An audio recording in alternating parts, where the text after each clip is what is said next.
Alguns exercícios de sabedoria para se pôr em prática a busca da salvação. Quase todos eles se referem à relação com o tempo, pois, evidentemente, é nele que se vem se aninhar as angústias que alimentam os remorsos e as nostalgias que tocam o passado, e também as esperanças e os projetos que se desejam inscrever no futuro. São tão interessantes e significativos que serão encontrados em diferentes formas ao longo da história da filosofia. Em outros pensadores, no entanto, muito distantes dos estoicos, já em Epicuro e Lucrécio, e também, curiosamente, em Spinoza e Nietzsche, até mesmo em tradições outras que não a da filosofia ocidental, como o budismo e o budismo tibetano. Vou me limitar a lhe indicar 4, mas saiba que existem muitos outros que concernem notadamente ao modo como alguém pode chegar a se dissolver no grande todo cósmico. Os dois grandes males, o peso do passado e as miragens do futuro. Comecemos pelo essencial. De acordo com um tema a que me referi rapidamente no prólogo deste livro, e que terá uma posteridade considerável, os dois males que pesam, na opinião dos estoicos, sobre a existência humana. Os dois freios que a paralisam e a impedem de alcançar a plenitude são a nostalgia e a esperança, o apego ao passado e a preocupação com o futuro. Continuamente, eles nos levam a perder o instante presente que nos impedem de viver plenamente. Poderíamos dizer que, desse ponto de vista, o estoicismo anunciava, talvez, um dos aspectos mais profundos da psicanálise. Aquele que permanece prisioneiro do passado sempre será, como diz Freud, incapaz de, entre aspas, fruir e agir. Isso significa especialmente que a nostalgia dos paraísos perdidos, das alegrias e dos sofrimentos da infância, tem sobre nossas vidas um peso tanto maior quanto não a reconhecemos. Tal é, sem dúvida, a primeira convicção, simples e profunda, que exprime de modo prático por trás do edifício teórico da sabedoria estoica. Marco Aurélio, melhor que ninguém, talvez formulou no início do livro 12 de suas Meditações. Tudo o que desejas alcançar por um longo desvio, podes tê-lo desde já, se não recuares a ti mesmo. Basta abandonar o todo o passado, confiar o futuro à providência e dirigir a ação presente para a piedade e a justiça. Para a piedade, para amar a parte que a natureza te atribui, pois ela produziu para ti e tu para ela. Para a justiça, para dizer a verdade livremente e sem desvio e para agir segundo a lei e segundo o valor. Para sermos salvos, para acedermos à sabedoria que ultrapassava de longe a filosofia, é imperioso aprender a viver sem medos vãos, nem nostalgias supérfluas, o que supõe que deixemos de habitar permanentemente as dimensões do tempo passado e futuro, que na realidade não possuem nenhuma existência para nos ligarmos tanto quanto possível ao presente. Repetindo, para sermos salvos, para acedermos à sabedoria que ultrapassava de longe a filosofia, é imperioso aprender a viver sem medos vãos, nem nostalgias supérfluas, o que supõe que deixemos de habitar permanentemente as dimensões do tempo passado e futuro, que na realidade não possuem nenhuma existência para nos ligarmos tanto quanto possível ao presente. Que a imagem de tua vida inteira não te perturbe jamais, não sonhe com todas as coisas dolorosas que provavelmente te aconteceram, mas, a cada momento presente, pergunta: o que há de insuportável e de irreversível neste acontecimento? Lembra-te então de que não é nem o passado nem o futuro, mas o presente que pesa sobre ti. Por isso, é necessário aprender a se libertar desses pesos estranhamente ancorados nas duas figuras do nada. Marco Aurélio insiste: lembra-te de que cada um de nós só vive no momento presente, no instante. O resto é o passado ou obscuro futuro. Pequena é, pois, na verdade, a extensão da vida. Repetindo a citação de Marco Aurélio: lembra-te de que cada um de nós só vive no momento presente, no instante. O resto é passado ou obscuro futuro. Pequena é, pois, na verdade, a extensão da vida. Segue.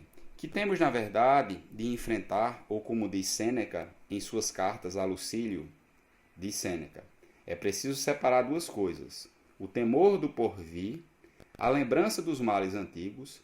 Estes não me dizem mais respeito, e o porvir ainda não me diz respeito. Acaba a citação. Ao que poderíamos acrescentar para complementar que não são apenas os males antigos que estragam a vida presente daquele que peca por falta de sabedoria, mas, paradoxalmente, e talvez mais ainda, a lembrança dos dias felizes que perdemos irremediavelmente e que não voltarão nunca mais, nevermore. Se você compreendeu bem esse ponto, compreenderá também por que paradoxalmente quer dizer, ao contrário da opinião mais corrente, que há o que o estoicismo vai ensinar seus discípulos a abandonarem ideologias que valorizam a esperança. Esperar um pouco menos, amar um pouco mais, entre aspas. Esperar um pouco menos, amar um pouco mais. Como observou com razão o filósofo contemporâneo André Comte Sponville, o estoicismo aproxima-se aqui de um dos temas mais sutis das sabedorias do Oriente, em particular do budismo tibetano. A esperança é, contrariamente ao lugar comum, segundo o qual não se poderia, abre aspas, viver sem esperança, fecha aspas. A maior das adversidades, porque ela é, por natureza, da ordem da falta, da tensão insaciada. Vivamos continuamente na dimensão do projeto, correndo atrás de objetivos postos, num futuro mais ou menos distante, e pensamos, ilusão suprema, que nossa felicidade depende da realização completa de fins medíocres ou grandiosos, pouco importa, que estabelecemos para nós mesmos.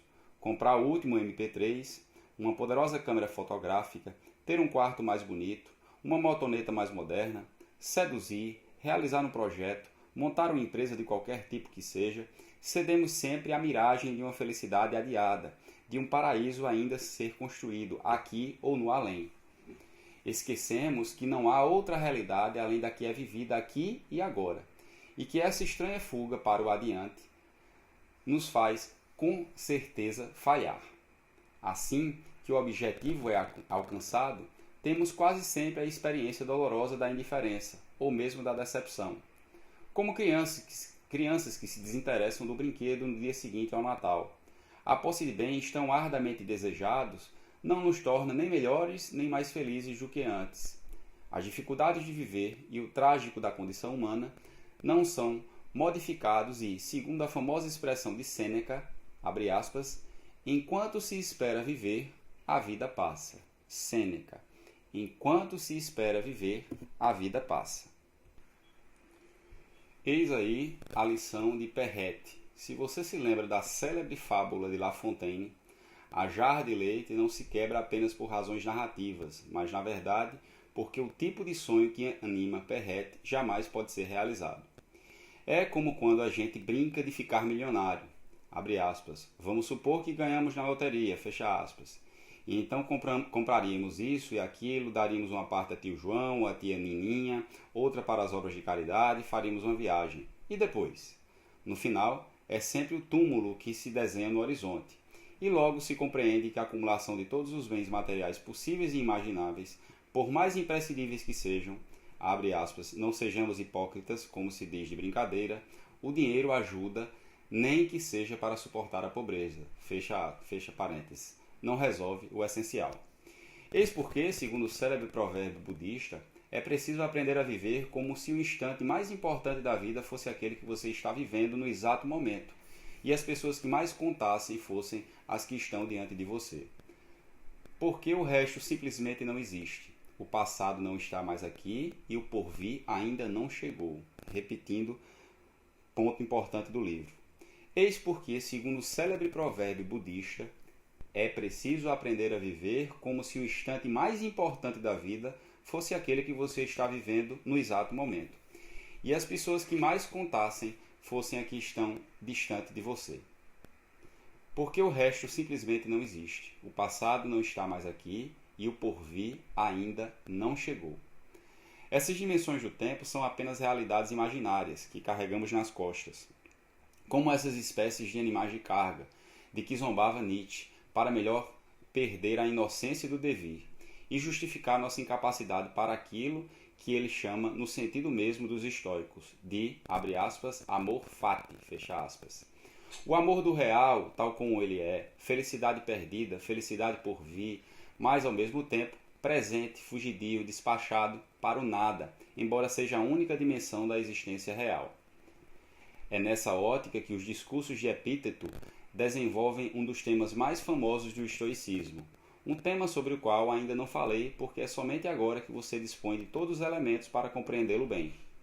A vida boa é a vida sem esperança e sem temores. Repetindo, a vida boa é a vida sem esperanças e sem temores.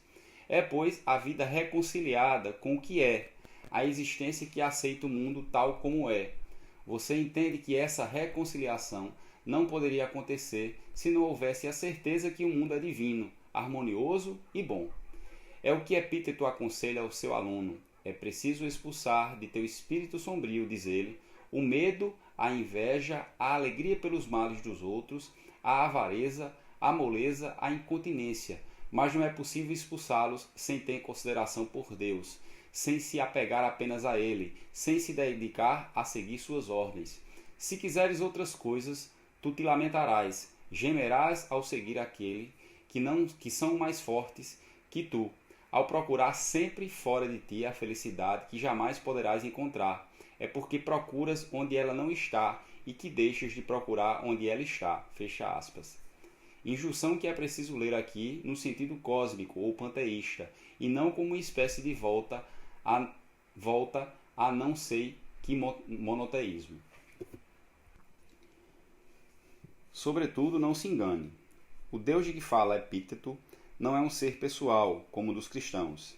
É apenas um equivalente do cosmos, outro nome para a razão universal que os gregos chamavam de Logos, rosto do destino que devemos aceitar e até mesmo querer com toda a nossa alma, quando, vítimas das ilusões da consciência comum, cremos sempre ter de nos opor a ele para tentar submetê-lo como recomenda e ainda o mestre ao discípulo. É preciso conciliar nossa vontade com os acontecimentos de tal maneira que nenhum acontecimento ocorra contra a nossa conveniência, e que também não haja nenhum acontecimento que ocorra quando não o desejamos.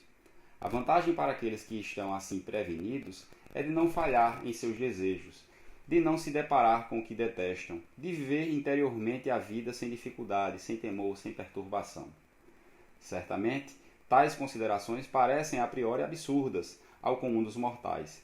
Ele consegue ver nisso senão uma forma de quietismo, quer dizer, uma espécie de fatalismo particularmente simplória. Aos olhos da maioria, a sabedoria é considerada loucura porque repousa numa visão do mundo, numa cosmologia cuja compreensão íntima supõe um esforço teórico fora do comum. Mas não é justamente isso que distingue a filosofia dos discursos usuais? Não é assim que elas adquirem um encanto a nenhum outro semelhante? Devo confessar que eu mesmo estou longe de partilhar da resignação estoica. E, mais adiante, quando evocarmos o materialismo contemporâneo, terei a oportunidade de lhe dizer mais precisamente por quê. Mesmo assim, ela descreve de modo admirável uma das dimensões possíveis da vida humana, que, em certos casos, de modo geral, quando tudo vai bem, pode de fato assumir a aparência de uma forma de sabedoria. Há, com efeito, momentos em que não estamos dispostos a transformar o mundo, mas simplesmente a amá-lo e a experimentar com todas as nossas forças as belezas e alegrias que ele nos oferece. Por exemplo, quando você vai tomar banho de mar, quando você põe a máscara para observar os peixes, você não mergulha para mudar as coisas nem para melhorá-las ou corrigi-las, mas, ao contrário, para admirá-las e amá-las. É mais ou menos segundo esse modelo que o estoicismo nos estimula a reconciliação com o que é, com o presente tal como ele é, para além das nossas esperanças e dos nossos remorsos. É para esses momentos de graça que ele nos convida, e para multiplicá-los, torná-los tão numerosos quanto possível, ele nos sugere de preferência a mudança de nossos desejos e não a ordem do mundo. Daí, também eles nos fazer uma outra recomendação essencial, já que a única dimensão da vida real é a do presente, e já que, por definição, este presente vive em perpétua flutuação. É sábio habituar-se a não se apegar ao que se passa, sem isso, prepararmos para nós mesmos os piores sofrimentos que possam existir.